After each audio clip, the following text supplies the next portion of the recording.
Hello everyone and welcome to the channel. So guys, I hope your preparations are going well and everything is on track.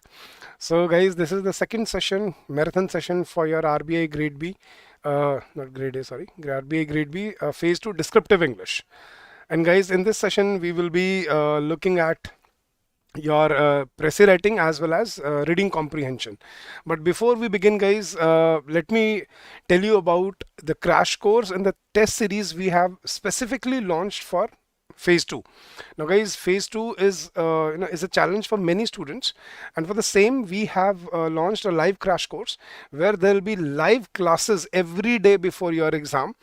You'll be provided with short notes for your classes. There will be mind maps to cover everything in the short span of time. Current affairs will be provided to you. Then there is a test series where you'll be able to take your test, and you'll be able to evaluate your answers, and then you'll also be provided evaluation of tests. And guys, this test series is also offered in a standalone manner. Let's see, if you think that you don't need current affairs, you don't need ESI and FM classes, you think that okay, I'm already done with this, I only need my test preparation. So you can also opt for test series, which includes objective tests for ESI, descriptive tests for ESI, then FM objective test, then FM descriptive test, then current affairs is also there in this full length test. There'll be 5 full length mock tests exactly on the simulation of your paper on the interface, exact interface that is there in your exam. So 5 full length mock tests along with their evaluation and feedback, detailed evaluation and feedback will be provided to you, and we are offering a flat 50% discount on our course, both these courses, on the live crash course as well as on the test series.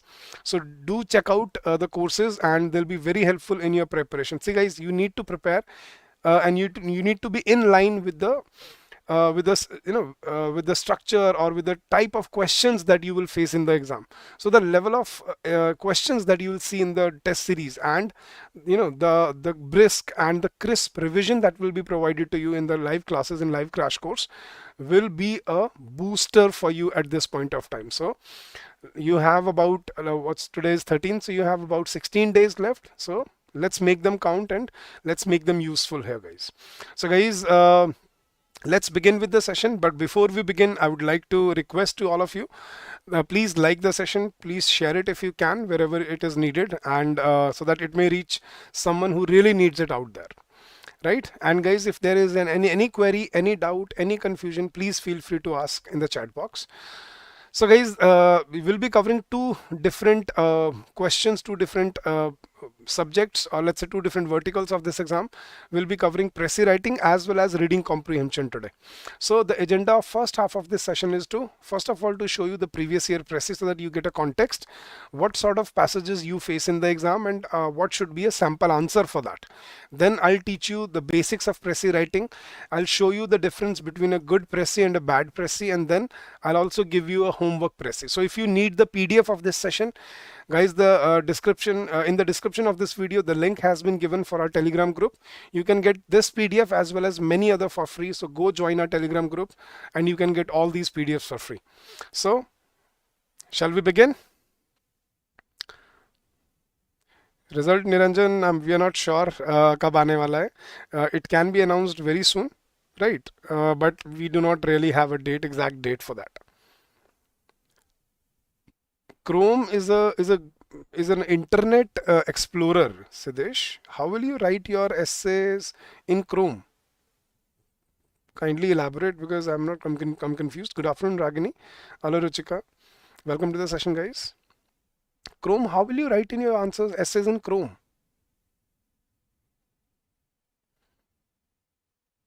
All that will be discussed, Dhanaveshwar Baldant. So all that will be discussed in the session. So do stick with me, and all your queries will be answered here. Hi, Mediation, how are you?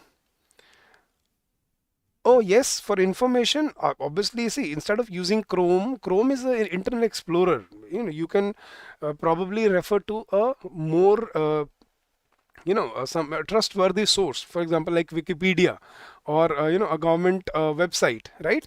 So, or PBS or PIS. So tend to refer to these sources instead of just randomly searching for anything out there, because you never know if it is updated, if the if the source is verifiable or not. So instead of just calling it Chrome, let's focus on something specific, something trustworthy, right?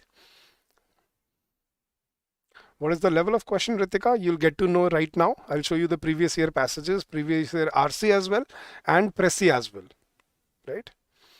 Did the exam happen today? No, Rishant. The exam will happen on 30th. That is phase 2. Phase 1 was on 9th of July.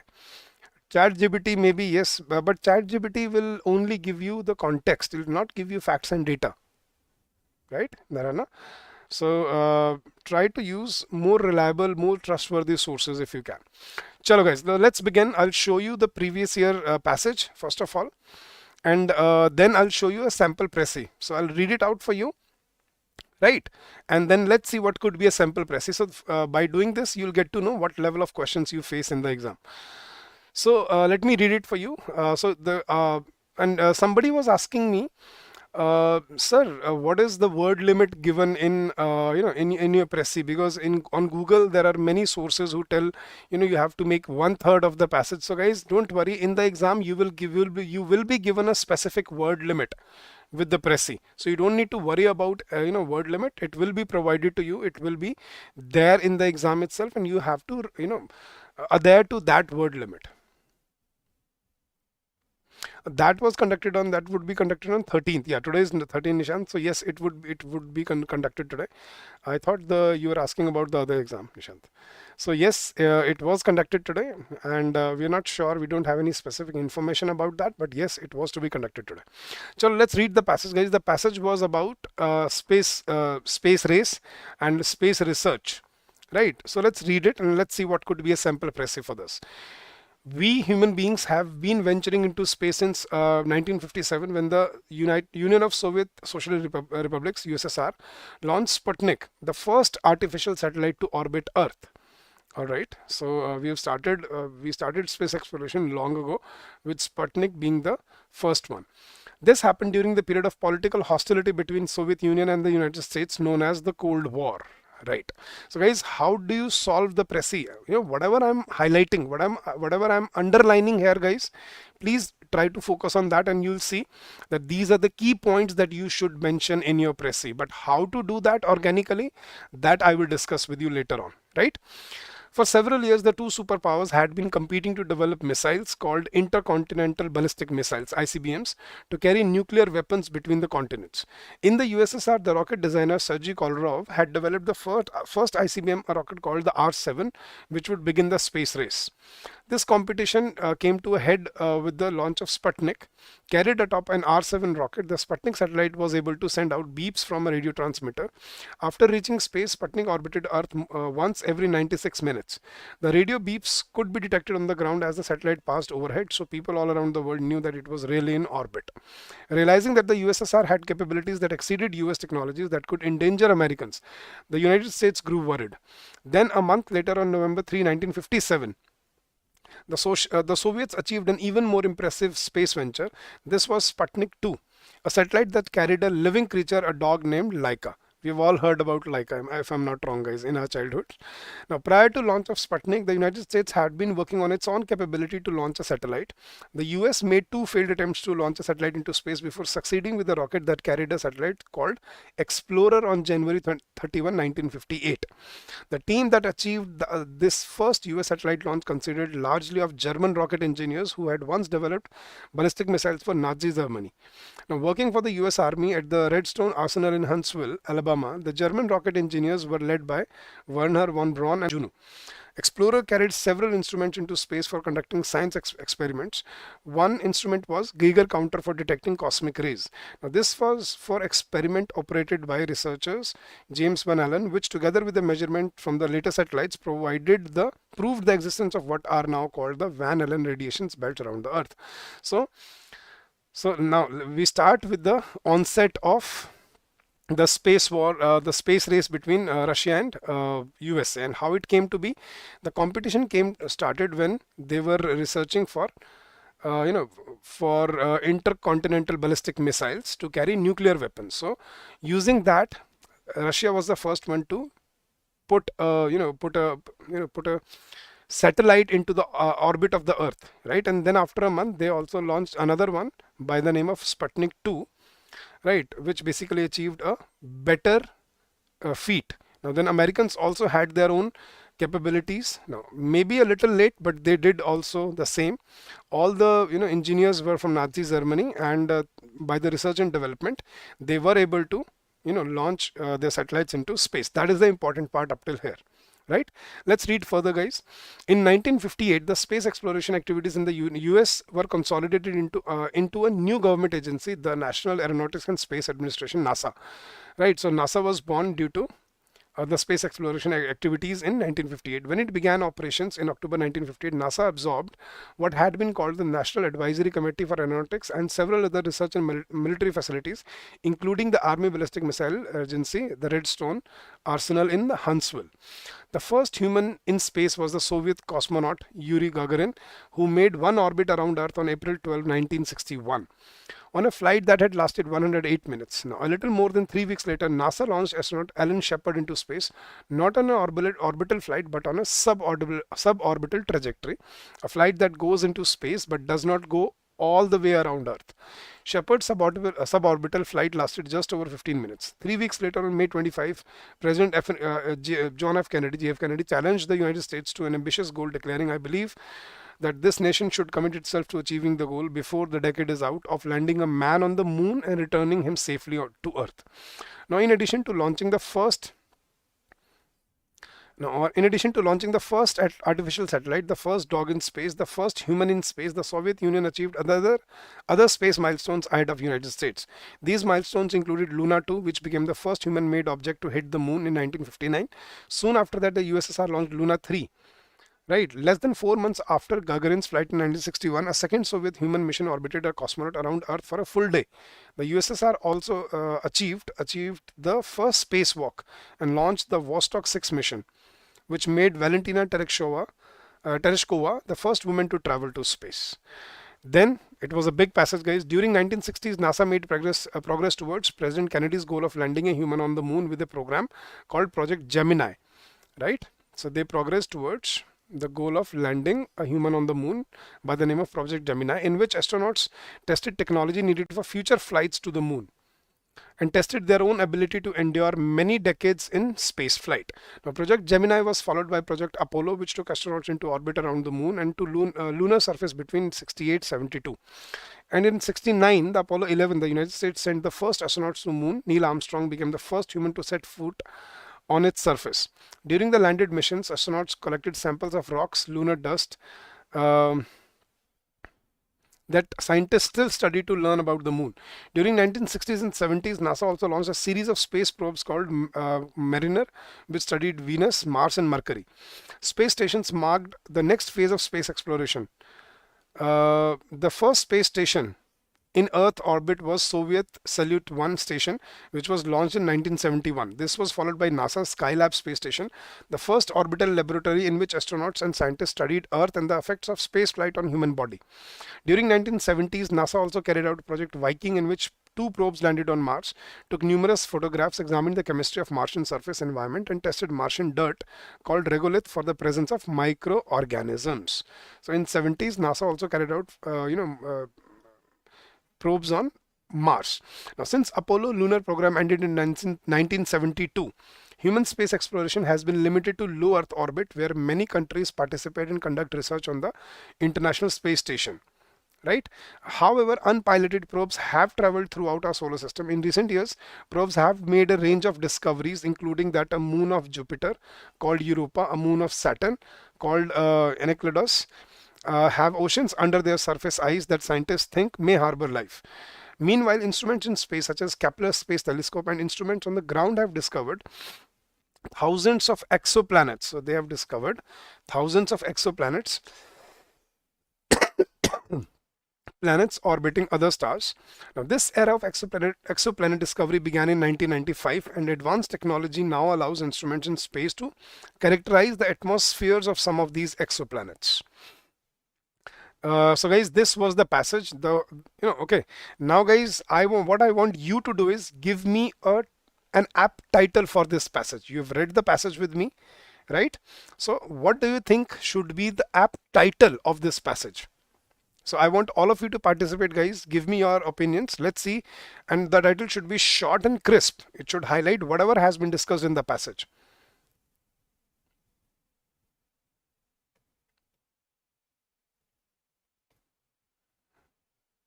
Rafin Puja. Yes, it is helpful, also helpful for Anabad. Cold War. No, Siddesh, this was not about Cold War. Cold War was fought on land. This was probably space war. You can call it space war, but not Cold War. The Cold War of space. Yes, Shubham, that could be it. Advancement in, but यहाँ पे हमने बहुत सारी और चीजें भी तो discuss की है ना Shubham, like exploration and space journey towards other planets and exoplanets and whatnot. So that should also be there in the title, right?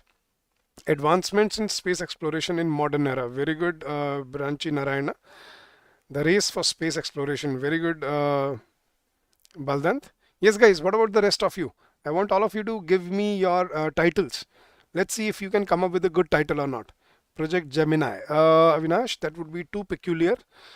Give it a broader context. Project Space, something like that, Avinash. Journey of humans to the space. It's not about the journey of humans, Priyanka. It's more about exploration of space, don't you think? So guys, that is what I want you to prompt here. See, how will you act in the exam? How will you, come up with a good title for the passage that is given to you? You cannot just stick to one aspect of the passage. You have to look at the passage holistically. It was a long, broad passage.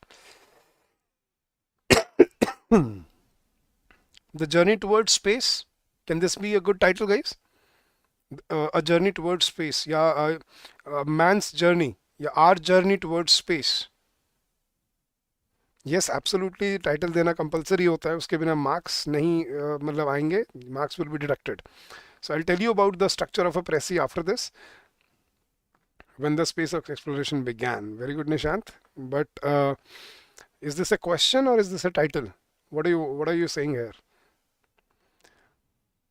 All right, guys. Let's look at if we are writing a Pressy in 150 words. Now, if you want to shorten it down, now what needs to be remembered, and please read this Pressy once and then let's see what you could have written in this. The journey of human space exploration. Yes, Jacqueline, that could be one. Now let's look at this sample Pressy, guys. Space exploration, a leap of faith, right? So we took a leap of faith towards space and we explored everything, right? So let's read what can be put here. Although the possibility of exploring space has long excited people in many walks of life, but for most of the latter 20th century and into the 21st century, only government could afford the very high cost of launching people and machines into space. Starting after the mid of 20th century, USSR and USA became the pioneers in space research and exploration, which in turn started the so-called space race between the two nations.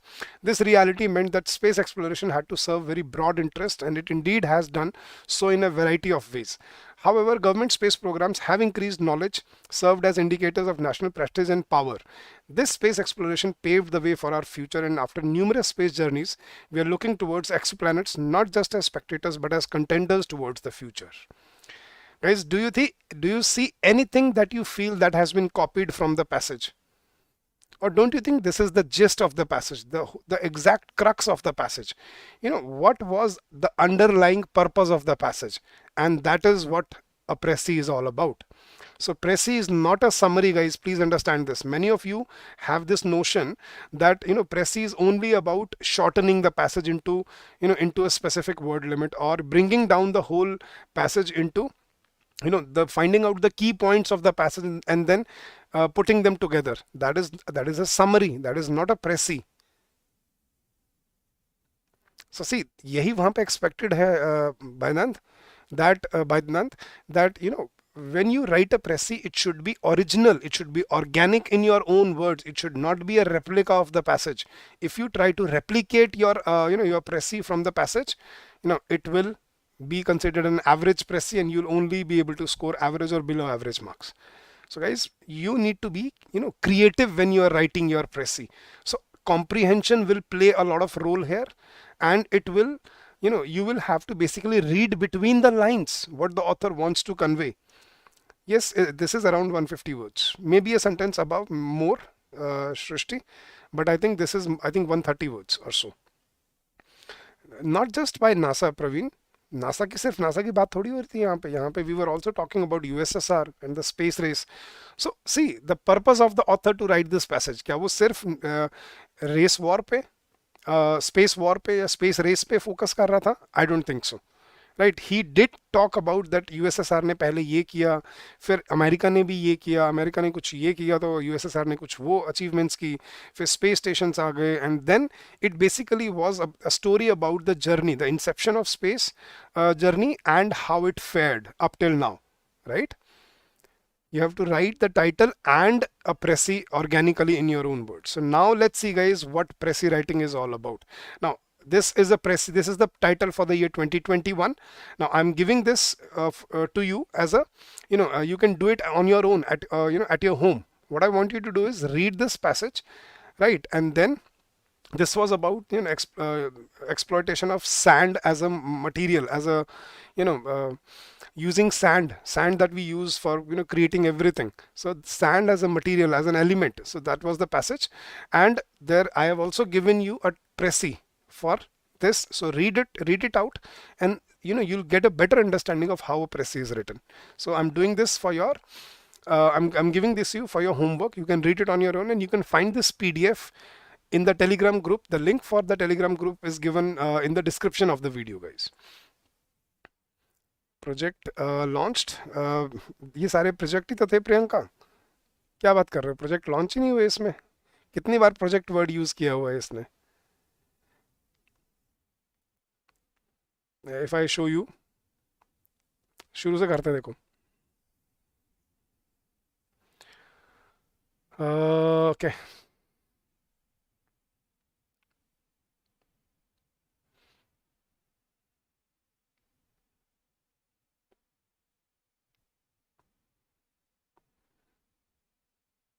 Okay, I am just looking for the word. मैं control F करके ढूंढ सकता हूँ वैसे तो,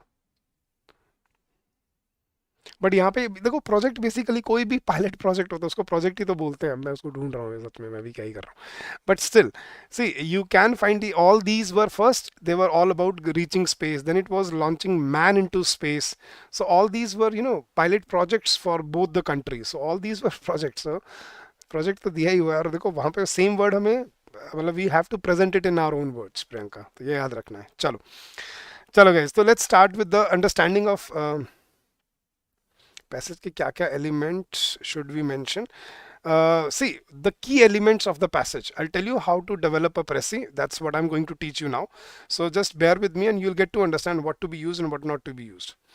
नहीं शुभम, सिर्फ USA पहले हाफ ऑफ द पैसेज में यूएसएसआर की बात कर रहा था, लेकिन सेकंड हाफ में तो आई थिंक उसने ये बताया कि अभी 21st सेंचुरी में आने के बाद व्हाट वी हैव ऑब्जर्व्ड कि स्पेस स्टेशन बन चुके हैं, countries work together in their space stations, they do a lot of research and they don't go to moon. I mean humans don't go to moon any more. वो सारा दिया हुआ है, और एंड में क्या बताया हुआ, this journey has given us the the necessary technology to launch non human या only machine based, right, satellites into space, where rovers are going to Mercury, Venus and Mars, and we have discovered so many things with the help of the collaboration. So the first half of the passage was about USA versus USSR, but the second half I think talked about in general what this has led to today, right? So let's start guys. What is the definition of a Pressy first of all? So read this very carefully guys, this will give you the right context. Guys, a Pressy is a clear, compact, condensed brief of a passage by exclusion of unimportant text and filtration of key points in writers. Writer means your own words. So guys, the Pressy is to be written as if you have written the passage and you are giving a Pressy for the same. It has to be written in a third person perspective. So guys, it is a compact, condensed brief. Now please understand these three words guys. So it is a compact, means it has to be restricted to that time, to the word limit. Condensed means you have to condense a lot of information that has been conveyed in the passage. This passage was probably around 600 to 700 words long, but the Pressy was to be brought down under 150 words. right? So how do you shrink so much information into, those limited number of sentences or limited number of words? That is the challenge for most of us. Now, how to do that? Now, when we go ahead, we need to understand what has been conveyed by the author in every paragraph. So what you do is, guys, what is the right approach? When you are reading a passage, now you will be given a rough sheet of paper in the exam. After every paragraph, what you do is, after every paragraph in the rough sheet of paper, write down the key point of that paragraph. The key idea, the main point of that paragraph has to be put down one by one. So let's say there are 7-8 paragraphs. So you will be able to bring down 7-8 sentences, short sentences, key points into your Pressy. And then what you do is you add the introduction sentence and a conclusion sentence into it, and that becomes an organic paragraph for you. But the key ideas are to be presented in your own words. It cannot be a replication of the passage. Please understand this, guys. Doesn't matter it is not mentioned. So it is a project. आप कोई भी देखो, अगर मैं बोलता हूँ the government has started a new program, और अगर मैं वहां पे उसको project लिख दूं, so do you think it's wrong? यही तो है Pressy is, that is what Pressy is all about, originality, right? In your own words. If you copy everything exactly in the same words as it is given in the passage, now where is your originality there, Priyanka? So Pressy है ही वही. देखो guys, you need to understand what is Pressy and what is reading comprehension here. Pressy writing is all about contraction skills. How well you can comprehend and contract your passage within the given word limit. Whereas reading comprehension is exactly the opposite. How well you can elaborate your answers by the given, from the given information, by using the given information from the passage, how well you can elaborate your answers. So that is the skill that they're looking for. In Pressy, they're looking for contraction skills. In reading comprehension, they are looking for elaboration skills. So please try to understand this, guys. So a Pressy is a compact, condensed. So what you do is, paragraph by paragraph, you take down the key points and you add an introduction paragraph at the beginning. I mean, obviously first a title on the top, an app title, and then introduction paragraph, introduction sentence. Then all these sentences put there in your own words in an organic way, by connecting them using conjunctions. And then in the end, you give a conclusion sentence, and that will finish off your Pressy. So that is how a Pressy is written. So basically, guys, a Pressy is a compact version, compact brief of the passage, where you filter the key points and you have to present those key points in your own words.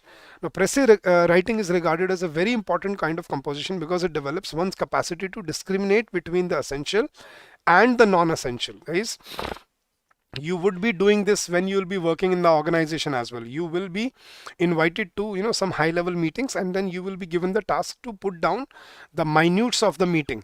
And I think all of you know this, right? So you will be invited to important meetings and you will be tasked to put down or write down the minutes of the meeting. So that is what Pressy writing is all about. There's a discussion about something, but you get the crux of that. You take out the crux of that, and that has to be put in the minute. So similarly is the Pressy. So what you need to do when you are preparing your Pressy, plan or outline the original passage or article. Now, this is what I was talking about. Now, if the original passage or original article, as I told you, if there are 6-7 paragraphs, plan it. Guys, you need to plan it very carefully. You can't just start writing a Pressy without planning it. So what I mean by plan is, let's say you are given a word limit of 150 words. Let's assume that, right? Or let's say 150 or 170 words. That it may be that, not above that, right? So you know that on an average, I write around 12 to 15 words. This is what usually human beings do. If we do not keep on stretching sentences, usually we write between 12 to 15 words per sentence. So if I write 12 to 15 words per sentence, that means I'll be able to write what? Somewhat between, between 10 to 12 sentences.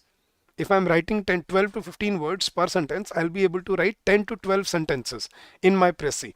So if I know that I'll be making 10 to 12 sentences in my Pressy, I need to use 2 sentences, one for introduction and one for conclusion. So I have only 10 sentences to discuss everything that there is in the Pressy, right? So now you plan your paragraph, you plan your passage. right? Now, what is the plan here? If you have, let's say 6-7 paragraphs, so you choose the key points from those paragraphs, and you need to make sure that you put those 6, 7, or 8 key points, or however many you come across.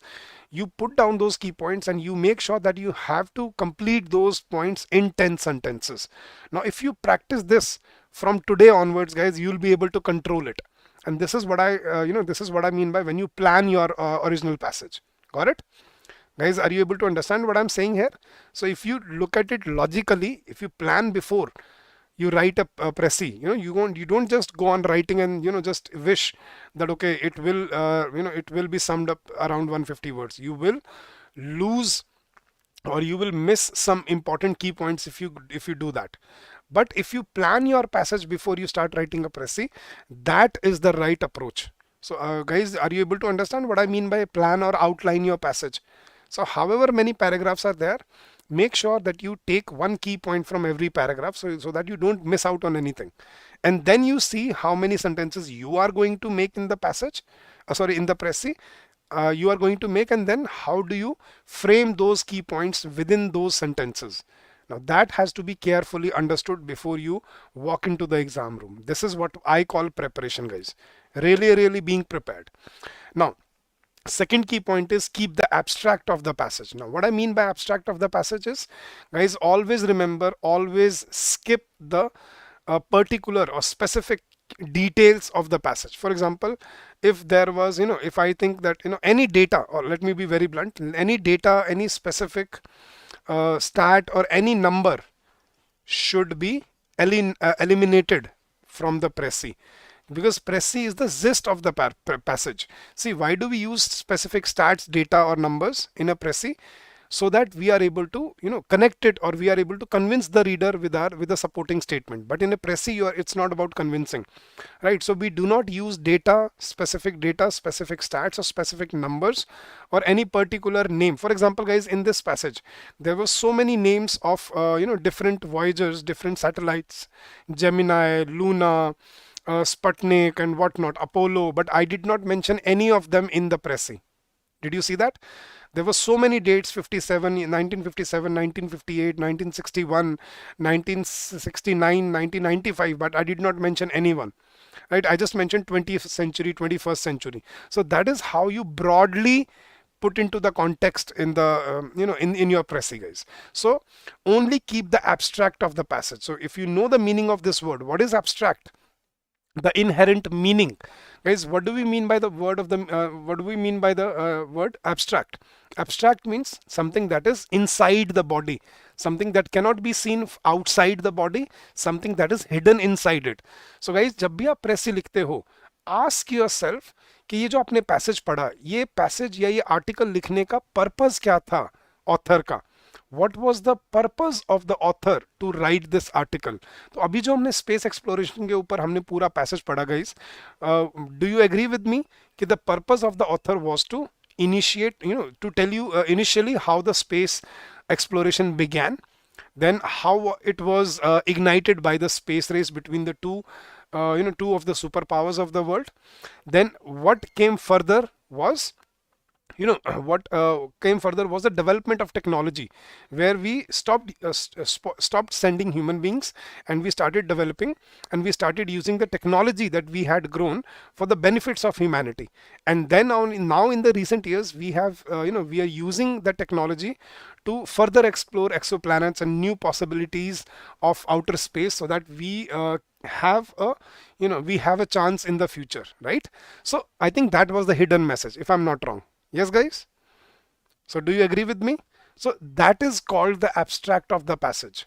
Guys, something that is not given, explicitly in the sentences, but something that has been conveyed behind those sentences.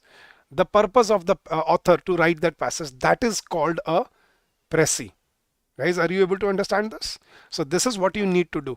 So what you need to be careful about: selection of the most prominent phrases of the passage and selection of the most prominent sentences in the passage.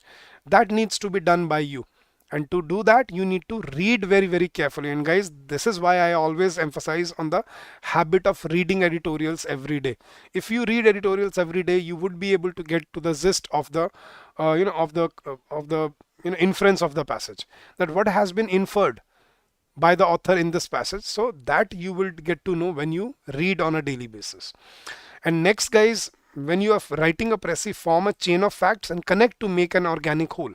So whichever important points that you have taken down in every paragraph, then you make a chain of these points and then put them as an organic whole. It should be an organic paragraph, guys, where you are as if you're presenting it to a layman. So guys, if you really ask me in simple words, so what really a Pressy is? So I'll give you an example, I'll give you an analogy, and this will help you. Guys, let's say you have a younger brother or a younger sister, right, who comes to you one day with a newspaper in his or her hand, and he or she asks you, as a younger brother or a younger sister, or sister, I read this article, but I was not able to understand what it meant. So what you do is you read the article for him, and then you try to explain to him what was given in the passage. So guys, listen to me. When you do this, so really understand this, guys. अगर आप छोटे भाई या छोटे बहन के लिए कोई आर्टिकल डिकोड कर रहे हो, तो क्या आप पढ़ने के बाद उसको एक एक सेंटेंस का मतलब बताओगे? Would you explain sentences one by one to him, or would you tell him the gist of the passage? How would you tell that okay, in this passage the author has conveyed the difference between this and this, and he has highlighted the importance of this so that this can be improved. So आप उसको एक छोटे से तरीके से explain करोगे ना, 5, 7, 8 लाइनों में. So this is what is called a Pressy, if you really ask me. So would you explain line by line? देखो, अगर वो ये कह रहा है कि आप line by line explain करो मुझे, वो तो English वाली बात होगी. But यहाँ पे it's not just about English. It's more about your inference of the passage. So if you understand what I say, now whatever I'm going to tell you further is going to help you. Now guys, many students have this confusion that sir, Pressy and summary are one and the same thing. They are not. And now I'll give you, a clear distinction between Pressy and summary so that you do not get confused anywhere else. So what is the difference between a Pressy and a summary? Listen to this, guys. A small miniature of any piece of writing which provides the absolute main point of that writing or article can be defined as a Pressy. It must consist of an appropriate heading, title होना चाहिए. No, sorry. Maintaining the order of the original passage is not necessary. Guys, कि जिस sequence में जो आपका passage दिया हुआ है, उसी सीक्वेंस में आपको भी Pressy बनाना है, वो कोई कंपल्शन नहीं होता. You can follow the same pattern, or you can try to create your own pattern if you wish. ठीक है, मान लो आपको लग रहा है कि सर वही बात उसने first, second, third, fourth paragraph में, चारों पैराग्राफ में वो यूएस से यूएसएसआर के कॉन्फ्लिक्ट की बात कर रहा है, तो मैं क्या इस बात को मैं 4 बार रिपीट करूं? For example, in the passage that we read, in the first 4 paragraphs, they only spoke about the conflict between, or the race between USSR and USA, right? So should we write 4 sentences on that? No. If you have conveyed that in 1 sentence, that would be enough. Now you can focus on other important points. So the order of the original passage is not necessary in a Pressy. The essential points are usually mentioned here in the Pressy. The tone of the speech used is same throughout the read. So whatever tense has been used in the original article, the same has to be used by you. If the article is in past tense, you have to keep it in the past tense. If it is in present, keep it in present. If it talks about future, you also write it in future sense. You don't change the context, or you don't change the information. You don't change the whatever has been conveyed. And in Pressy, the conclusion is a must at the end, which will justify the other main points described. So basically, these are the key points of a Pressy. But about summary. Now, summary can be described as a brief of all the recorded points in an article. See, the difference is, guys, Pressy is a small miniature which consists of absolute main point of the passage. कि central theme क्या थी उस passage की? Space exploration, right?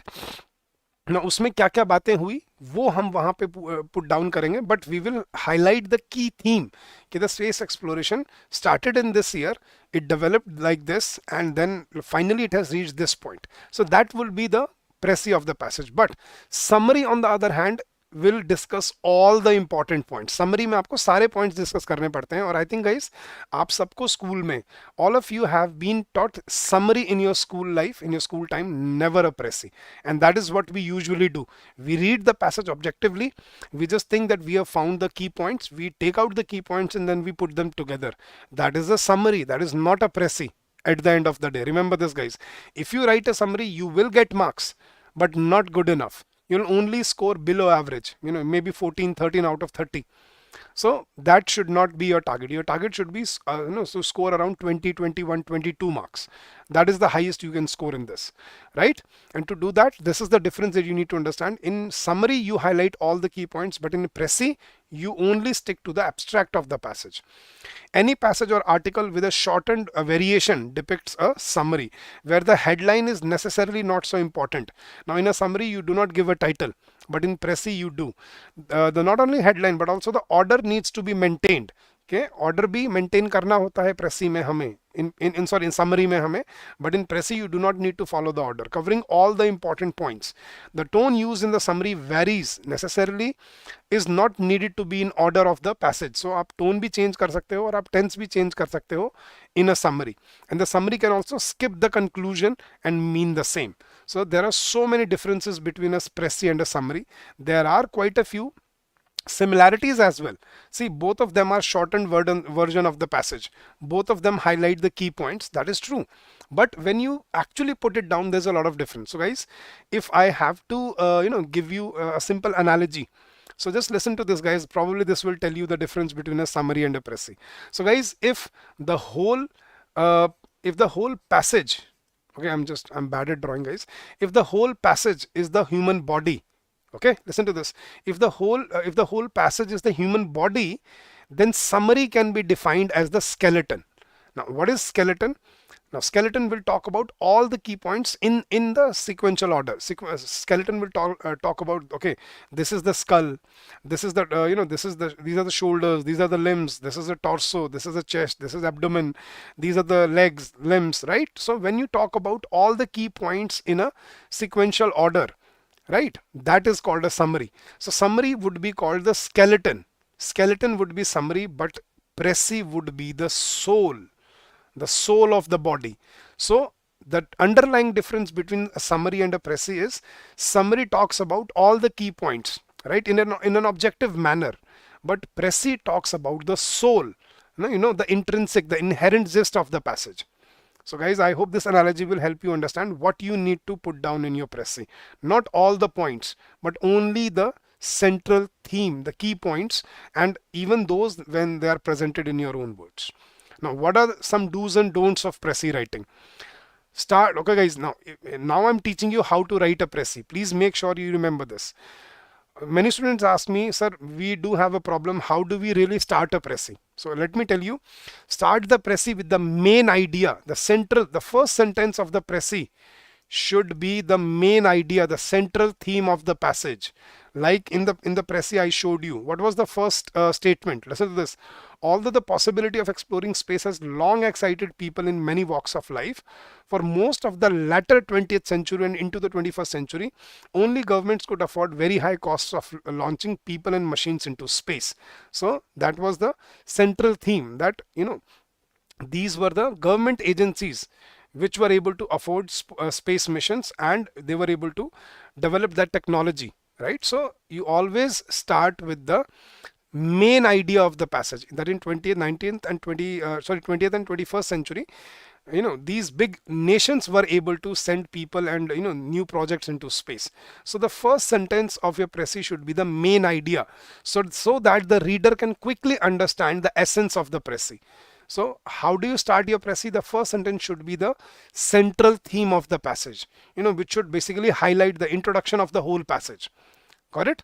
Then take one key point from every paragraph, which can mostly be extracted from either the first or the last sentence of every paragraph. Now guys, new students do ask me this, sir, how to find key points from the paragraphs?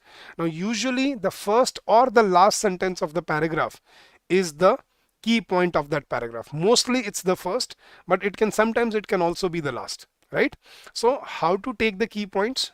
Read the first and the last sentence very carefully in every paragraph and take that out and try to connect them using the dots. Now, while writing a Pressy, make a suitable environment where all the points can be described and discussed equally. That is basically observing proportion. And I told you how to observe proportion, guys. Remember? You should be clear in your head that I have to make 10 or 11 or 12 sentences, and you know how many paragraphs are given to you, and then you take out how many key points you have, and then you observe proportion for all the important points. So many students have this problem. Sir हम एक चीज को इतना ज्यादा discuss कर देते हैं कि दूसरी चीज के लिए वो वर्ड लिमिट बचती ही नहीं है. फिर वर्ड लिमिट या तो एक्सीड हो जाती है या फिर प्रेसी इनकम्प्लीट रह जाती है या illogical सी बन जाती है. So that is why observing proportion before you start writing a Pressy is very important. Got it, everyone? Next, as a Pressy is concise, compress it by using connecting words. Use conjunctions, guys. Use conjunctions to connect more points into one sentence. अब बहुत बच्चे बोलते हैं sir ऐसे तो बहुत सारे important point miss हो जाएंगे. No, if you present the main idea and you connect, you know, something that you wanted to mention in the Pressy, then you connect it using a conjunction. However, subsequently, along with that, instead of this, along together with, besides this. So use conjunctions to make sure that space is available to retain the important data, keywords, and the concepts that you want to discuss in your Pressy. So observe proportion and use conjunctions. Now, removing irrelevant data or sentences as important as writing the relevant points. Thus, identify the superfluous data and facts and keep the core idea of the work only in the Pressy. So make sure, guys, you identify the superfluous data. And what is the superfluous data and facts? You know, the something that is given to elaborate. So see, when the sentence is given, the USSR were the pioneers in space exploration. And the next sentence is, the first mission launched by USSR was Sputnik 1 in the year 1957. So see, the second statement was the supporting statement for the first point, that Russians were the pioneers in this. So that was the main point. This was a supporting statement. So second statement can be avoided, but first statement needs to be there in the Pressy. So identify the core idea and eliminate the superfluous data. Right? Next, please make sure that you do not add anything into the Pressy on your own. Anything that is not given or something that cannot be inferred from the passage cannot be put in a Pressy, guys. Any personal opinion, any remark, or any criticism in a Pressy is a strict no. It will lead to deduction of marks. Remember this, guys. Then do not copy and paste. I've seen students doing this. When they are running out of time, what students usually do in under pressure is they copy and paste sentences. Please make sure that you manage your time and you do not replicate sentences in a Pressy. Copy and pasting is a strict no in a Pressy, guys. And use synonyms to present the sentence in your own words. Priyanka, this is what I was talking about.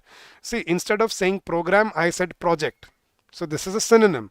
Right? So you do not use the same word as given in the passage. I'll give you an example, guys. If it is given, okay, let me give you an example. How do I reframe the sentence? By changing the words but without changing the meaning. So let's say the sentence was given, the government has allocated 20,000 crore rupees for the upliftment of the rural society of India in the upcoming budget. So the sentence was, in the upcoming budget, the government has allocated 20,000 crore rupees for the upliftment of a rural sector of India. So what will I put in my Pressy if I have to use this point? What I will put is a momentous decision of elevating, or let's say providing necessary push to the instead of saying rural sector, I'll say poor sector, or maybe the what do you call it, disadvantaged, or let's say people living in poverty, right? So a momentous decision of pushing or providing necessary push to the rural sector, also to the poor sector, or to the poverty stricken people has been taken by the government. I'll not mention the amount in 20,000 crore rupees. I'll not mention I'll not mention this and that. So I'm saying the same thing, but I've changed everything in the sentence. So this is what is called originality. Undeserved, या जो भी हम बोलते हैं उसको. So underprivileged.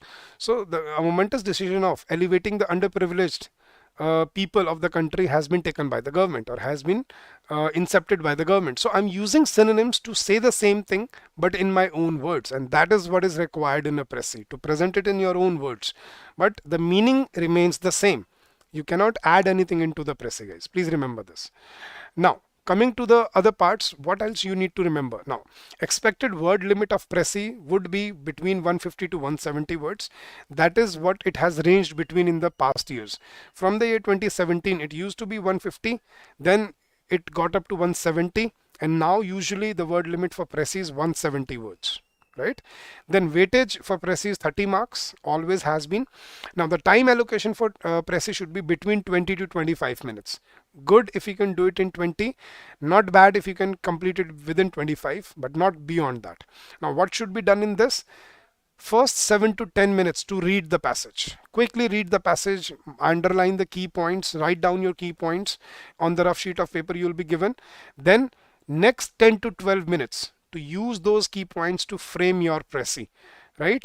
That is 20 minutes, and then next 1 minute or 2 minutes to proofread your Pressy so that you do not put any mistakes into that. Now students ask me, sir, what is the format of a Pressy? Now remember this, guys, in the dialog box you will be given. So a Pressy starts with the title. You do not need to write the word title there, but I'm just saying you just start with the title. So on the top there is a title, and Pressy is always written in one paragraph only.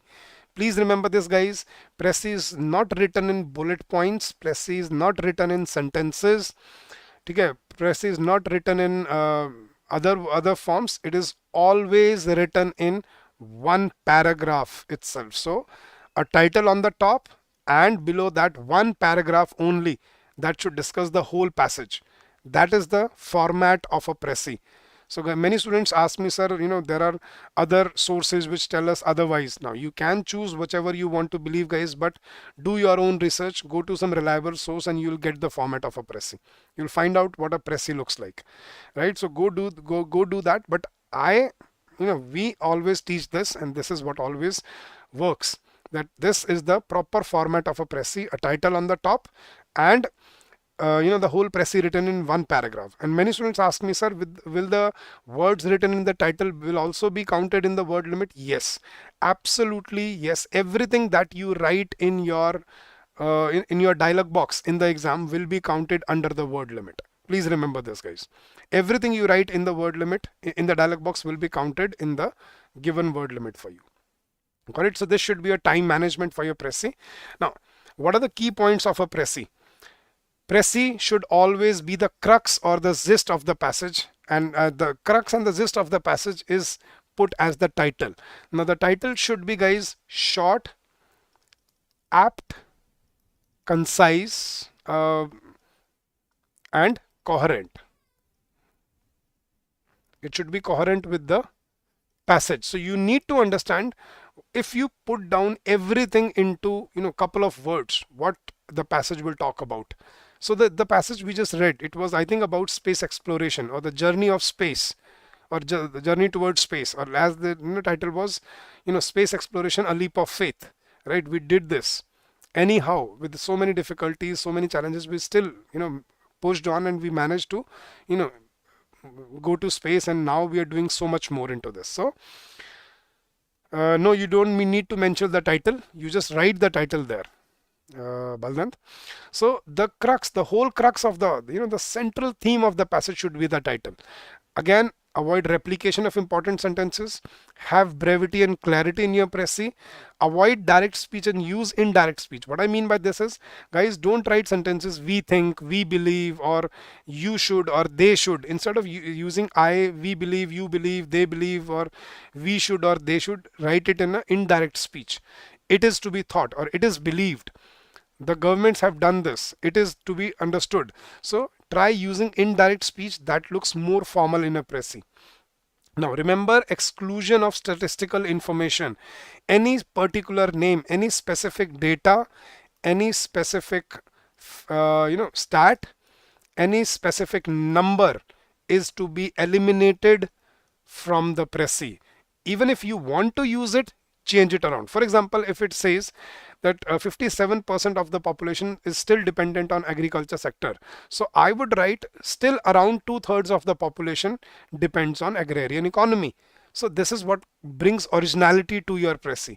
So sometimes if you feel that the number was very important and we think that it was necessary to mention that number, then you can use it in another way. So instead of saying 57% like in the passage, what I did was approximately 2/3. Does that make sense to you guys? How to change numbers if you are mentioning any number, but mostly you should avoid using any stat, any data, or any number or any particular specific information that is given. Yes, Priyanka, that is what is to be avoided in the Pressy. See, Pressy is the underlying gist of the passage, and I told you these specific numbers, data, they are used as supporting statements. I'll give you an example, Priyanka, a little earlier, that if I say the USSR was the pioneer country in space exploration, and the second sentence says the first mission launched by the USSR was by the name of Sputnik 1. In Sputnik 1, Sputnik 1 was an unmanned mission. So everything else about Sputnik 1, and this is all supporting information. The key point was the USSR were the pioneers of space exploration. So that is what you need to understand. Any specific number, name, data is to be removed. Only keep the crux, right? Very well done. Now, please remember guys how to observe proportion. I've told you before you start writing your Pressy, you should be clear how many sentences you are going to write, and in those sentences, which are the points you are going to discuss and which are the points you are not going to mention. And then guys, usually Pressy is 1/3 of the original passage, but you have to follow the mentioned word limit in the paper. You will be given a word limit and you have to follow that, guys. Now, if the word limit is 150, we cannot exceed more than 150, guys. We cannot do that. Now we should be below 150. So what should be the ideal word limit? Anything between 138 or 137 to 150 would be the right amount of words for a Pressy. In Pressy, we do not exceed the word limit. In guys, in the session day before yesterday, guys, if you have not watched that session on essay writing, do watch that. That will be very helpful for your preparation for essay. So in essay, I told you the word limit that is mentioned, that is the bare minimum word limit. So you have to write beyond that. You have to write around 400 words. In Pressy, it is exactly the opposite. In Pressy, this is the maximum word limit. Now you cannot exceed 150 words. If you do that, marks will be deducted for it. Yes, there is a word counter in the exam meditation. So guys, please look at the word counter when you are writing your sentences. It will keep on telling you in real time how many words you have already written in that dialog box, right? And guys, I'll also tell you a website. If you don't know, if you're practicing on your own, there is a website which has a similar interface to your exam. If when you're practicing on your own at your home, right, for your own practice, you can use it. The website goes by the name of wordcounter.com. But when you're taking those mock tests, do take those mock tests in the course, which is the exact simulation of your paper, of the interface of the exam, and the evaluation you will get in the crash course will give you the right context of your preparation, that where you stand today and where do you need to go further. So guys, the link for our crash course and test series has been given in the description of the video. You can go check out our courses. There's a test series where you are given full-length mock tests along with objective and descriptive tests for ESI and FM and current affairs, and evaluation will be given to you for the full-length mock test, which includes FM, ESI and descriptive English. And there are 5 full-length mock tests exactly simulated for your exam for this year, for 2023. The topics are updated, the passages are updated, and your questions will be evaluated and you will be given a feedback. So that is the value addition you are getting. And then in the crash course, there are live classes which starts tomorrow. So guys, the crash course begins tomorrow. Tomorrow morning, 10 a.m. is the first class for the crash course. And in that crash course, we'll be discussing all these aspects, all these questions and everything in detail. So if you're not a student of that crash course, you're definitely missing out on something very, very crucial for your exam. Absolutely. RC is also, I will also discuss that. Now guys, let me show you some examples of a bad Pressy. So this is what students usually do. Now, first of all, look at this, guys. There's no passage, but I'll show you what are the problems. Look at the title of the Pressy. Do you think the title should be this long? financial inclusion as a mechanism for development of bank sector in rural areas and awareness to rural customers. Do you think that's a title? No, the title would be short, financial inclusion, a game changer, something like that, right? So keep it short and crisp, which highlights everything about the passage. So do not write such a long title. This is pointless. Then leaving gap before you start your paragraph. This is again wrong. Then I told you the Pressy is written in only one paragraph. He has made 3 paragraphs here, which is wrong. Again, I think the word limit is overshot. This is not 170 words. This is more than that. Then another issue, this inclusion of statistical information, that needs to be eliminated here. This is not required. Then all the grammatical errors that have been made here. So such a Pressy would fetch very low marks in this. So this would probably fetch maybe 6 or 7 marks out of 30. This is what it will fetch. So if this is what you do in the exam, you will miss it out. And guys, please, a word of caution, remember this. Many students do this. They first write the Pressy and then think that we will, at the end of the Pressy, we will write down the title. So they leave it for later on, and then in the pressure of writing, they forget to write a title. Every year I get this text, emails, messages in the videos that said we forgot to write the title. How many marks will be deducted? I can tell you at least 3 to 4 marks will be deducted if you forget to write the title. So title is a must in a Pressy. Do not leave it for the end. Start with the title so you know what you have done. Got it? So a word of caution for that. So that was a bad Pressy. Now on the same topic, look at a good Pressy. Start with a short title, Financial Inclusion in India post 2010. Then do you see any factual information given in the Pressy? No, it only talks about the crux of the passage. It implies a safe, low-cost cash flow. It is a significant growth program, but is deemed necessary.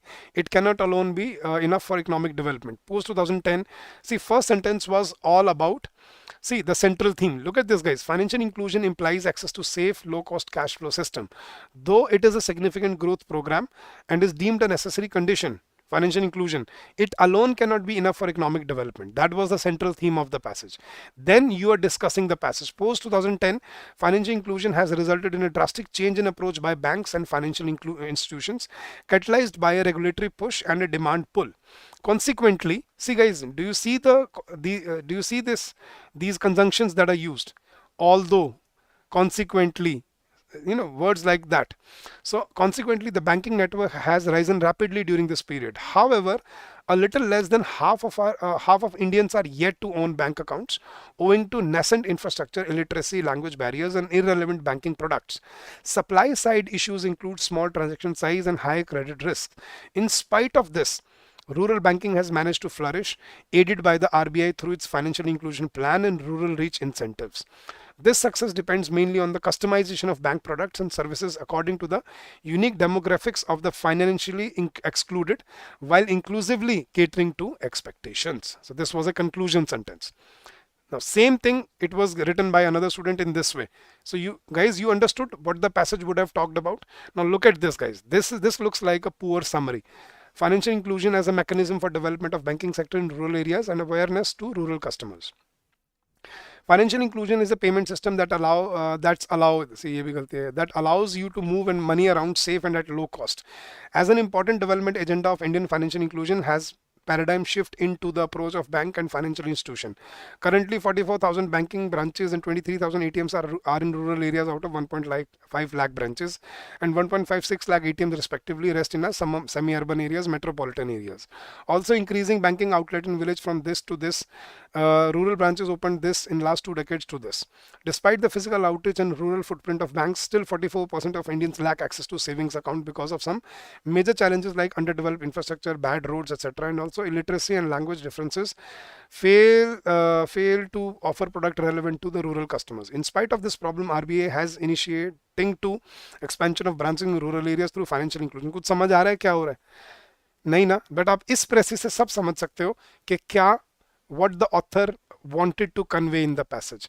So guys, have you understood the difference between a bad Pressy? पहले तो format सही होना चाहिए, गलतियां नहीं होनी चाहिए structure में, ग्रामेटिकल मिस्टेक नहीं होनी चाहिए. फिर हमें जो बेसिक्स हैं Pressy के वो फॉलो करने हैं कि eliminate the superfluous data and keep only the crux. Guys, and now I want all of you to answer me please. Have you understood the difference between a good Pressy and a bad Pressy? What are the do's and don'ts of a Pressy? What is the format of a Pressy? And what is the requirement of a Pressy? Guys, I want you to, all of you to please give me a confirmation. All of you who is watching, who are watching this session or who will watch this session later on, do give me a confirmation that you've understood, the difference between, a bad Pressy and a good Pressy, what usually the mistakes we make, and what are the, what is the right way to approach your Pressy. And I hope this will prove beneficial for your preparation ahead, guys. Now, guys, 5 key mistakes. Thank you for your responses, guys. Thank you so much. Meditation, Alicia, Shrishti, Padmini, Manu, Jacqueline, Rocky, Priyanka. Thank you so much, guys. Thank you for the right अभी खत्म नहीं हुआ है guys, don't just leave, अभी बहुत बड़ा session, ठीक है, अभी हम रीडिंग कॉम्प्रिहेंशन भी करने वाले हैं. नाउ 5 की mistakes not to make while drafting a precis. Please do not make any grammatical mistake guys, because precis is itself very short, and I told you any mistake will cost you 0.25 marks. So we cannot afford that in this exam. Please make sure you follow the word limit. Please make sure you follow the structure I told you, title on the top and Pressy in one paragraph. Only use the information that is given in the passage. Do not add anything into the passage on your own or beyond the passage. For example, if the passage talks about the 3 farm laws that were laid out by the government, but it was not given in the passage that they have been taken back by the government, but in reality that they have been taken back. So don't do that they were taken back by the government. If it is not mentioned in the passage, don't say that. And then do not reuse text from the passage and form personal opinions. Please be original in your articulation. That is what they want to see in this. The more originality you will put in your Pressy, the better marks you are going to fetch in this. Got it, guys? All right. So this is a homework passage for you guys. I will provide it to you in the PDF. You can get the PDF of this session in the Telegram group. The link for our Telegram group is given in the description of the video. So you can scroll down and you can join our Telegram group. So this is a homework passage for this year, right? Updated, and this seems like a good passage, according to me. Good passage based on what you can face in the exam, right? And I have also given you a sample Pressy. Sample answer for this. So first what you do is you don't read the Pressy, you just read the passage, make your own Pressy, and then compare it with this Pressy. This is the solution, and then you see what I did was right or wrong, and whatever has been given here, where do you difference, or where do you vary, where do you go sideways. So do compare it and you'll get an idea if you're in the right track or not. And if you want to get your copies evaluated, join our test series or join our crash course, and that is the only way we'll be able to evaluate. Now guys, the agenda for the rest of the session. Now let's come to the reading comprehension part, guys. First I'll show you the previous year question from the year 2022 with sample solutions. Then I'll teach you the fundamentals of reading comprehension, the tips and tricks for reading comprehension, the mistakes that students usually make, and then I'll show you some bad answers that you should not make in the exam. Right? So don't just leave. And guys, अगर आपने अपने session को अभी तक like नहीं किया है, please like the session. Please press that thumbs up button. We are doing everything for you. We are coming every day and we are trying to help you out in this journey ahead. The least you can do is like the session and share it so that it may reach someone who really needs it out there. Right? Sir ऐसा तो हमारा competition बढ़ जाएगा. नहीं, I don't mean that, but you can appreciate someone who's putting a lot of efforts for you, right? So let's start with the previous year passage, the passage that was given in the year 2022. So this was about FMCs and about SEBI, the Forward Market Commission. So do you want me to read the passage and give you the solution answers, or should I just show you the answers and you can then read on the passage later, guys? What do you say? Kindly give me, kindly suggest what should we do here. Should I read out the whole passage for you and then look at the questions, or should I just show you the questions and then you can do it on your own? So last year you didn't find time to complete your Pressy. Oh, well then too bad. इस बार हो जाएगा अगर आप time manage करके चलोगे. 30 to 35 minutes for essay. When you're practicing on your own, try to follow this time trick. Whenever you're practicing essay, you start a timer in your mobile phone and you finish it in 30-35 minutes. Similarly, Pressy 25 minutes. Similarly, RC 35 minutes. Okay, let's read it, and guys, let's Then let's see the answers, guys. Usually I teach my students that you should read the questions first. Yes, you should, guys. लेकिन अभी हम इसके answers नहीं देख रहे, पहले question नहीं देखते, पहले पढ़ते हैं एक बार, and then let's see what type of questions we face, and then what can be done here. So I'll read it out for you quickly. The merger of the Forward Market Commission FMC with SEBI, Security Exchange Board of India, is a major milestone for the commodity futures market in India. This idea is not new. It was floated seriously at least 12 years back when the commodity market was revived and three national level exchanges were in the field. At that time, it was felt that FMC should remain a separate entity given the unique nature of this market. The commodity market came under regulation of the FMC and was guided by FCRA of 1952, with the FMC being a division of the Ministry of Consumer Affairs. The argument put forward was that the market was young and needed attention and expertise. It could not be treated as a financial instrument since it involved the physical delivery of goods, which in turn had a bearing on spot markets and prices.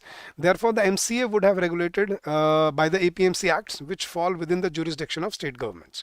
Over the years, the market has matured. In between, there was a dent to the credibility of commodity markets with the NSEL failure. But the future markets have carried on through this turmoil and emerged more resilient. There have also been controversies regarding their links with inflation, which has led to the banning of futures trading in specific commodities. Conditions have stabilized since, and there is evidently a need to take this market to a different level. One way of looking at commodity derivatives is like any other financial instrument, as in the case of several markets, including the US. Since India has separate regulatory structures, the FCRA and SCRA Acts, dealing with the commodities and the securities, integration would be required, right? So I'm just highlighting the key points for you guys. The first step taken earlier was to bring commodity futures market under the Ministry of Finance, and as an extension merge the FMC with SEBI. Now, what would this mean for the commodity market, for the market? Commodity derivatives can now be looked upon as financial instruments, analogous to equity or debt.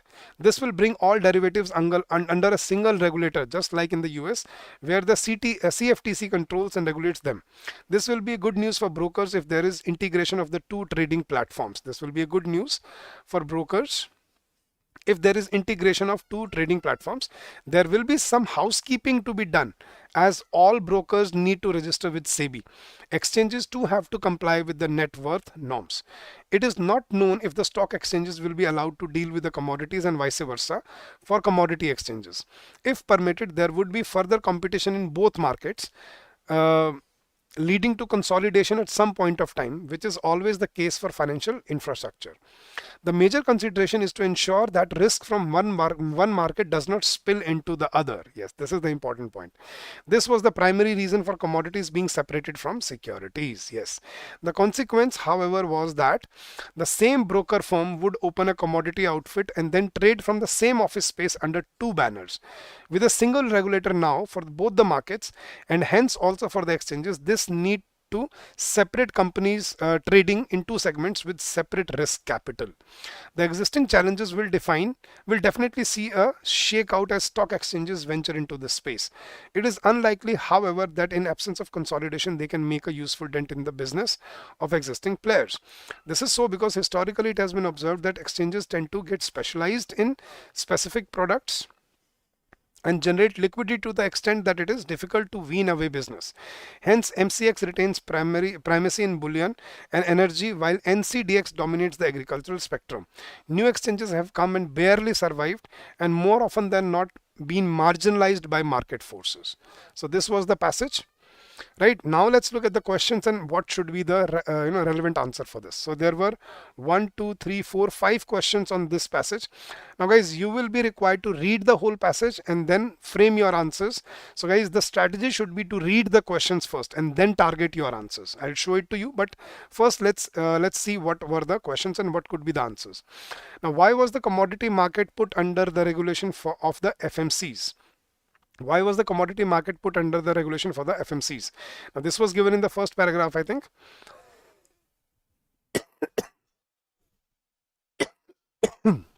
And the answer was the commodity market came under the regulation of the FMC and was guided by the FCRA of 1952, with the FMC being a division of the Ministry of Consumer Affairs. The argument put forward was that the market was young and needed attention and expertise. It could not be treated as a financial instrument since it involved the physical delivery of goods, which in turn had a bearing on spot markets and prices. Therefore, the MCA would have regulated by the APMC Acts, which fall within the jurisdiction of state government. Guys, this is exactly copied from the passage. Now, this is the answer basically from the passage. To locate this answer, we can see this. This is the answer in the second paragraph, right? So this was the answer. That why was this done? This was because it was young and it needed guidance. But this answer has to be presented in your own words now and with the help of elaboration. Got it? So this was the answer, but now you do not need to copy and paste from the passage. What you need to do is present the same in your own words. Then what will be the impact of merger of FMC with SEBI? The first step taken earlier was to bring the commodity future market under the Ministry of, as an extension, merge with FMC with SEBI. Commodity derivatives can now be looked upon as financial instruments analogous to equity or debt. This will bring all derivatives under a single regulator, just like in the US. So ये passage से copy है, but इसमें आप क्या लिखोगे? Now this now the impact of merger of FMC with SEBI led to the commodity derivatives being understood as a financial instruments similar to, or let's say synchronous to, the equity or debt. Now this will lead to derivatives. This will lead to let's say amalgamation of derivatives under a single umbrella, just like the US, where the CFTC controls and regulates them. So इस तरह से जब आप changes करते चलोगे sentences के अंदर, that will become your original answer and elaborated answer, guys. Now, for every answer, guys, these 5 questions were for 40 marks. That means every question is for 8 marks. Now, guys, I'll give you a very simple rule. For 1 mark, you have to write 10 words in reading comprehension. This is a simple formula to understand this. So if the question is for 8 marks, you would be required to write around 80 to 90 words per answer. And this is what they are looking for, elaboration in your own words, how well you elaborate the answer. Let's say there are 4 questions for 40 marks. Then that means every question is for 10 marks. So for 10 marks, you'll have to write around 100 words. Let's say if there were 3 questions for 40 marks, that means every question was for around 13 to 14 marks. Then you would be required to write around 130 to 140 words. So the simple formula to calculate how many words to write in reading comprehension. Now in reading comprehension, guys, you will not be mentioned any word limit, but you do understand the the importance of of the weightage of the marks. Now guys, you have all done your graduation and post graduation, right? So in your graduation, you ask yourself, for a 10-mark question, how much did you write? Did you write only 50 words, 40 words, or did you write 2 pages, 3 pages? I think that will answer this question. Now, the question is, guys, why are they again asking you reading comprehension questions when they've already done so in phase 1? In phase 1, the questions were objective, multiple choice, but here the questions are elaborative. And that is what they want to see, your elaboration skills, how well you infer the information from the passage and then how well you elaborate it in your words. What if we cross the word limit? इसमें कोई word limit नहीं होता प्रियंका, इसमें आप जितना लिख सकते हो लिखना चाहो या लिखना वाइबल है लिख सकते हो, बट इसमें 100 से ज़्यादा लिख के करोगे क्या, कितना लिखोगे, वहाँ पे टाइम लिमिट भी तो देखना है कि if you are able to write more than 150 words for one answer, go for it, but it would not be possible ना. टाइम मैनेजमेंट भी तो कोई चीज़ है ना. 35 मिनट्स में कितना कर लोगे आप? पूरा पैसेज भी पढ़ लोगे, समझ भी लोगे, फिर उसके 5 क्वेश्चंस के आंसर भी आप 100 वर्ड्स के कर दोगे. 100 words for every answer means 400 words. That means you are writing another essay along with reading the passage. Getting my point? So it is not feasible to do that. So guys, these are the answers. You can read them on your own. This is the previous year passage. Why was the decision for separating commodities from securities taken? Then what were the consequences of separating commodities from the securities? That needs to be found out. Then what will be the impact of existing changes on stock exchanges? That was given in the last paragraph. So the questions are mostly factual or inferential. Guys, remember this, the questions that will be asked will be mostly factual or inferential. So you will be required to find out the facts from the passage and then present them in your own words, or you would be required to infer the answer from the passage and then put it in your own words, right? So guys, how to solve a reading comprehension? Please, let's try to, unfurl that. Let's try to understand that. So what is the psychology behind descriptive reading comprehension? Now, reading comprehension is the perception. Please read this carefully, guys. Reading comprehension is the perception, making sense of, and comprehension of written matters in more clear words. It is to cognize in all respects the information, feelings and thoughts that are desired to be transmitted as they are without having caused any misunderstanding in its course. Because reading comprehension requires effective utilization of cognitive structure. How well you how well you recognize the information and how well you infer it, that is required. So cognitive hypotheses focus more on the perceptive skills, memory and the strategies required to perform mental operations. So this is required. But what you can do is, you can mark your answers on your rough sheet of paper as you are going along. तो कैसे करना है उसको, I'll tell you that. So to infer means to read between the lines, to understand what has been conveyed by the author, to infer and collate information from the passage, to be original in your articulation and to be able to elaborate your answer. These are the 4 key points of your reading comprehension: to read between the lines, to infer and collate information in the passage, to be original in your articulation and to be able to elaborate your answers. This is the psychology of reading comprehension in phase 2. Now, what are the key points and how to solve your passage? The only you can only improve it by practice, guys. That is true. But the trick is reverse reading. What is the reverse reading, guys? Read the questions based on the passage before reading the passage. This is important, guys. Unless you know what you are going to read in the passage, it will look like a story to you. So what usually happens is, I'll give you a simple example, guys. What usually students do is they do not read the questions thinking that, okay, what will we get out of the questions before the passage? So there's no point of reading the questions. So they straight away jump into the passage. And what they do is they read every line, every word, every paragraph very carefully. And it is like a story to you, right? You don't know what is important and what is unimportant there, right? So you read every line, every paragraph very carefully. Then after finishing the passage, you come to question number 1. Question number 1 says, what were the consequences of this? Now you know the consequences, but you still would be required to go back, re-refer to the passage and then find out your answer. Am I right, guys? So if you're doing this, how many times are you reading the passage? 6 times, 5 times for your questions and 1 time you've already read it already. Do you think that is logical approach? No, your aim should be to read the questions first, so that first of all you get to understand the gist of the passage, the crux of the passage. If I give you these 5 questions, guys, what were the consequences of the dilution of Silicon Valley Bank last year, right? What were the challenges faced by the European and the American economy in the recent years? What were the lasting impacts of the 2008 slowdown on the global economy? According to the passage, what can be inferred from from the state of Russian and Chinese economy in context of when compared with European economies? And 5th was what is the purpose of the author to write this passage? So आपको कितना कुछ पता चल रहा है इस passage में यार? Just with the help of questions, you understand कि it talks about के economic slowdown की बात हो रही है, ठीक है, और इसमें पक्का कुछ अमेरिका के सिलिकॉन वैली बैंक की बात हुई है, कुछ यूरोपियन बैंक्स की बात हुई होगी पक्का, देन वो 2008 की भी बात हुई होगी पक्का, वहाँ पे जो स्लो डाउन आया था ग्लोबल इकोनॉमी में, फिर कुछ ईस्टर्न और वेस्टर्न कंपैरिजन हुआ होगा. तो आप कितना कुछ प्रिपेयर कर चुके हो अपने दिमाग में. Now when you will read the passage, it will not look like a story to you, it will become a mission for you.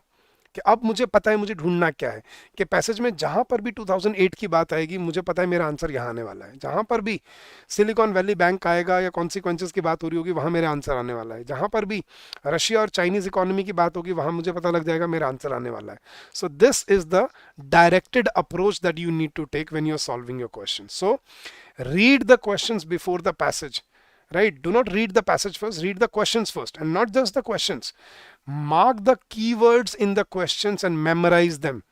Now, keywords क्या होंगे उसमें? Consequences of dilution of Silicon Valley Bank. So consequences, Silicon Valley Bank. ये मेरे दो keyword हो गए. 2008 slow down, ये दो मेरे कीवर्ड हो गए.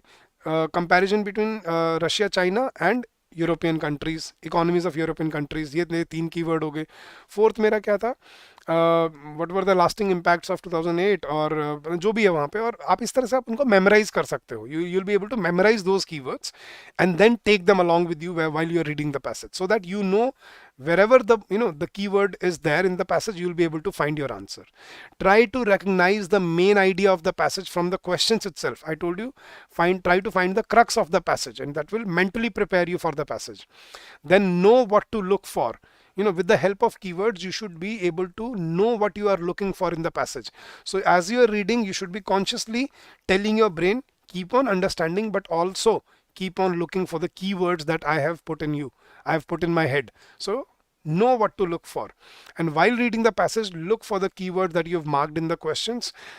Last key point, avoid getting stuck anywhere. If you are stuck anywhere, it will be a waste of time. So do not get stuck anywhere.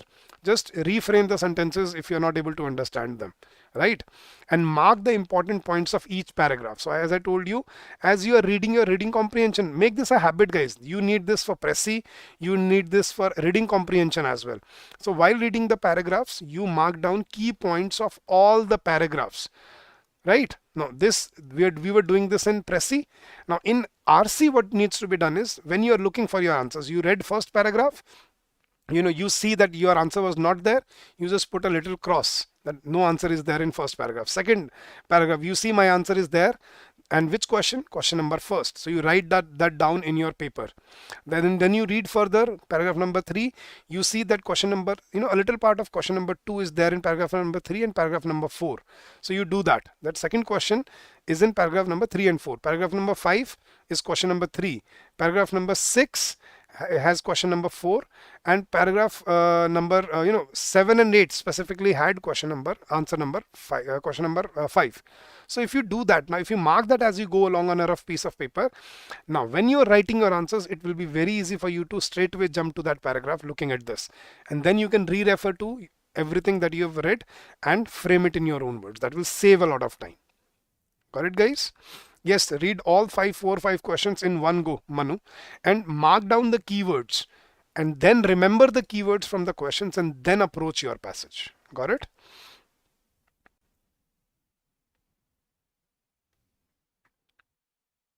नहीं, क्वेश्चन नहीं लिखना होता Dhaneshwar. You don't have to write the questions. You just write number 1 and your answer. When you're done with your answer for question number 1, after that, question number 2, write your sentence next.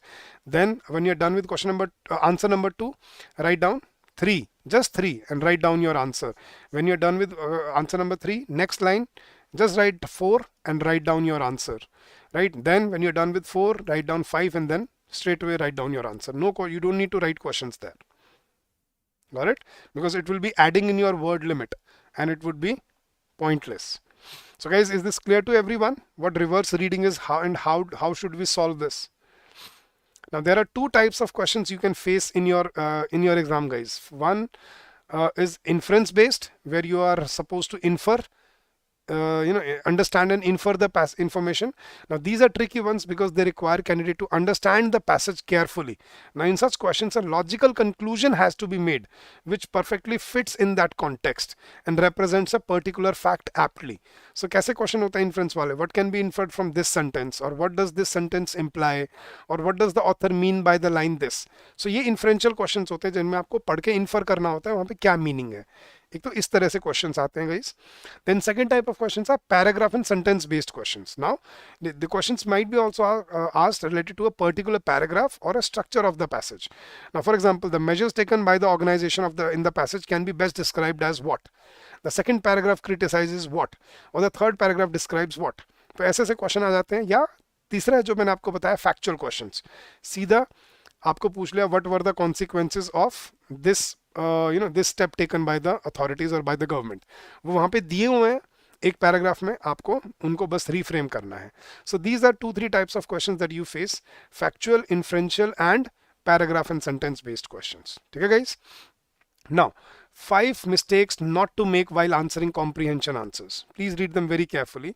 Again, it's a descriptive English paper, right? So English will be the first and the foremost priority. So no errors, no grammatical errors, no typos, no spellings, no punctuation errors in your answers. Please focus on the word limit. If you write only 30 words for a 8-mark answer, I mean that means 2 lines or 3 lines, 3 sentences, right? So if you write only 3 sentences for an 8-mark answer, they'll only score you 3 marks. Then don't ask later on, sir, my answer was correct, then why was I not able to score well? Because you need to elaborate your answers. So I was talking about word limit, for 1 mark, this is a simple formula. For 1 mark, you have to write 10 words in reading comprehension, right? Then copying text from the passage is strictly prohibited. You cannot copy and paste sentences as they are, right? This will lead to deduction of marks. Then you also cannot add any information, any opinion, any assumption that is not given in the passage. You cannot use that in the reading comprehension. It has to be strictly based on whatever information is conveyed in the premises of the passage. And your answer should be relevant. That means they should be logical. They should be according to the question that has been asked. So make sure that you do not write anything and you do not copy anything that is not relevant, or you do not add any opinion into it. Make sure your answers are logical, coherent, and they are well elaborated in your in context of your questions. If you see, sir 2-3 questions में overlapping हो रही थी, वैसे होगी नहीं, but अगर आपको लगे कि ओवरलैपिंग हो रही थी, if you feel there was an overlapping between 2 questions, try to frame different sentence, use different language. What I mean by different language is choose different words to present the same thing, right? Don't just say the same thing over and over again. Got it? Now, what are the tips and strategy for reading comprehension? Answer the questions carefully after reading the complete passage. Don't just read half of the passage and then complete one question. Now students do this sometimes, that sir ये मुझे first answer मिला, जहाँ मिला मैं वहीं पे answer लिखना शुरू कर दिया. Guys, there may be a contrasting statement later on. So answer the questions after you have carefully read the complete passage. As far as answering the question is concerned, frame the answers in your own sentences, and rather focus on structuring of the passage, which is important. So frame the answers in your own sentences and rather focus on the structuring of the passage, which is important. कि passage में जो structure है उसके according आपको कैसे उसको elaborate करना है. Language of the comprehension should not be copied. I told you this earlier. Try and improvise upon your vocabulary, as it will be of great importance in reading comprehension. The more vocabulary, the more synonyms you use there, the better it is going to look in your answers. Got it, guys? Now let me show you some bad answers, guys. What students usually do. These 3 questions were for 30 marks. This is an old paper, and what the student did. Discuss these farm laws and what they provide for. This was the passage. The evaluator is looking for a well elaborated answer.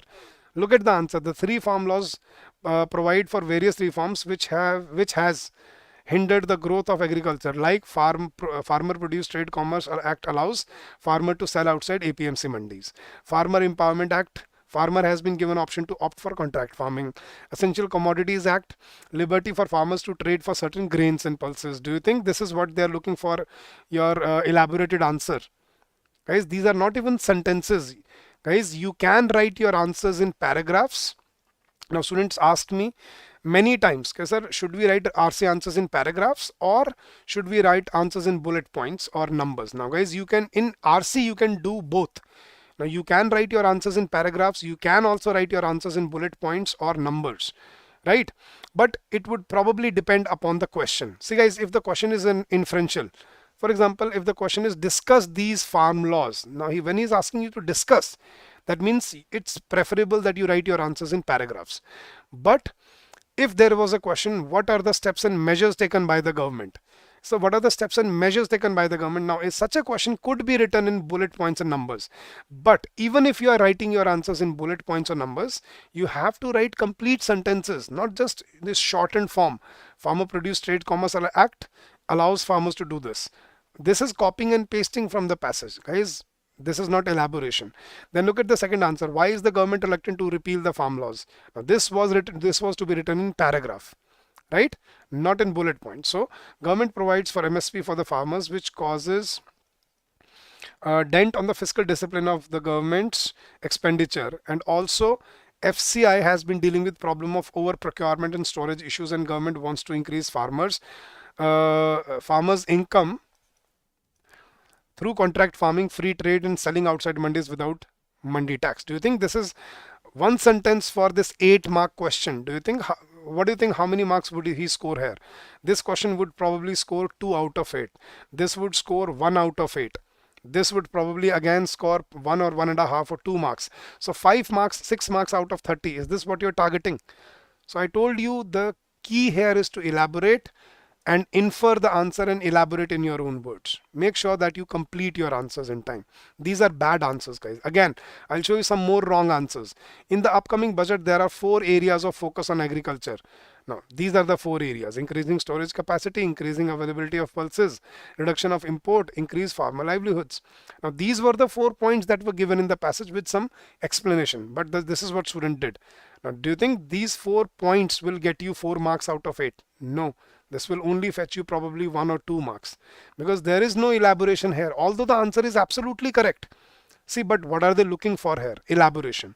Then second answer with mistakes, and there is no elaboration.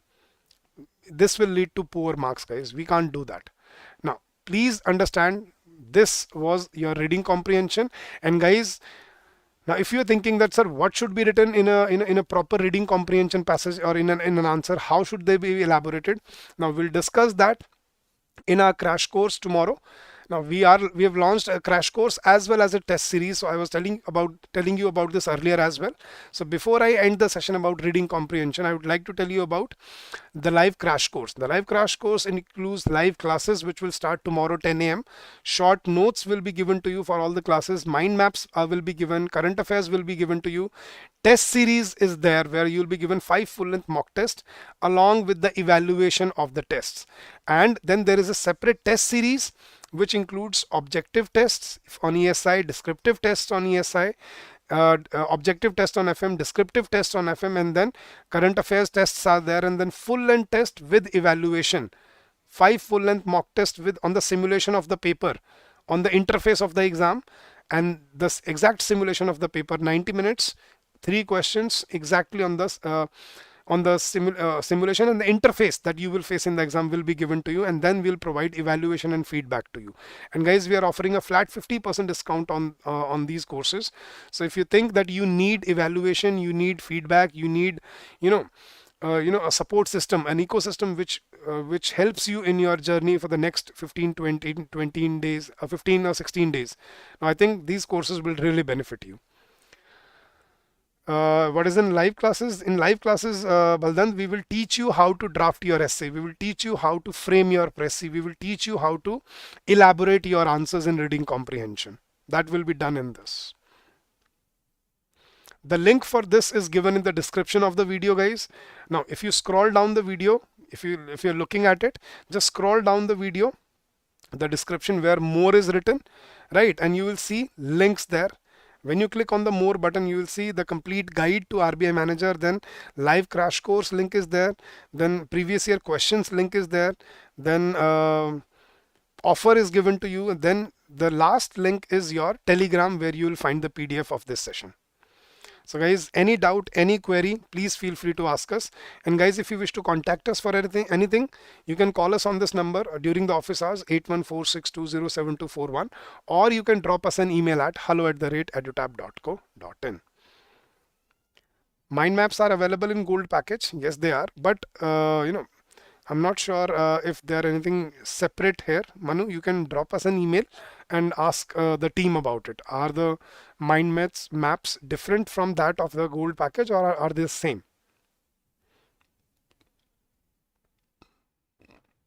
The site was Priyanka, wordcounter.com. So guys, the name of the website was wordcounter.com. You can use that website to practice on your own.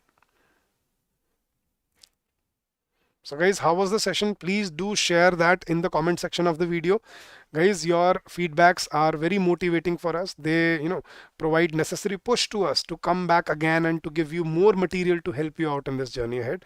So do like the session if you haven't yet, and do share your inputs, your feedbacks in the comment section of the video, or you can also drop us an email at hello@edutap.co.in for your feedbacks. Thank you so much, guys, for your receptiveness, for spending your precious time with us, and I hope we have made use of these, these 90 minutes or so. So thank you so much once again, guys. And how did you feel about the session? Was it useful? Was it beneficial or not? Thank you, Manu. Thank you, Priyanka. Thank you, Meditation. Um, so do let me know, guys, if the session was useful, if it gave you some insights into your, it probably solved many of the queries that you had. And if you have any more such query, please feel free to ask. Please drop me your query and I'll be more than happy to help you out, guys. So guys, I'll see the students tomorrow onwards, 10 a.m. Every day there will be a class from 10 to 2 and from 3 to 5. 10 to 12, sorry, 10 to 12 in the morning and 3 to 5 in the evening, in the afternoon. And there'll be live classes every day from tomorrow onwards. There'll be current affairs sessions. There'll be mind maps, and the short notes will be given to you. Then you'll be given the mock tests, 10 mock tests to practice on your own with sample answers, and then 5 full-length mock tests on the simulation of the paper, which will be evaluated by us. So this is, I think, everything that you need. I feel this is everything you need to prepare for. I think you don't need to run from pillar to post. You don't need to do anything else beyond this. If you're seriously preparing for phase 2, I think this would be a one-stop solution for your phase 2 preparation. It includes everything in your FM, ranging from objective to descriptive, in your ESI, both objective and descriptive, your current affairs, your mock test, your full length mock test with evaluation, right, with mind maps and short notes, fodder materials. What else do you need beyond this, guys? I think this would be the end of it. So if you haven't enrolled in this course, go check it out in the description of the video, and let's start together this journey, and let's strive to achieve a very good score, guys, because I told you day before yesterday, descriptive English is the game changer in phase 2. Many of you do not realize this today, but you will realize it after the exam, that everybody is preparing for FM and ESI equally, right? So there is not enough gap that you really can create in that exam, but in English you definitely can create a huge gap, and you can go ahead and you can secure your place in the final list, right? Thank you, Baldant. Thank you for the kind words. Thank you, Jacken. Thank you, Rocky. Yes, the PDF will be available on the link, from the link, Shubham, after the session is over. So we'll upload the PDF to you after the session is over, and you'll find it in our Telegram group. So do join our Telegram group, and you'll find the PDF uploaded after the session in that group. Right, Shubham? So thank you so much for your precious time, guys. And for those who watch this session later on, please do share your feedback, do share your precious input about our videos in the comment section of the video. And I wish you all the very best for your journey ahead. Keep up the good work, guys. God bless you all, and happy learning to all of you. Join the course, Baldan. That is the only way out. So thank you so much once again, and keep up the good work, guys.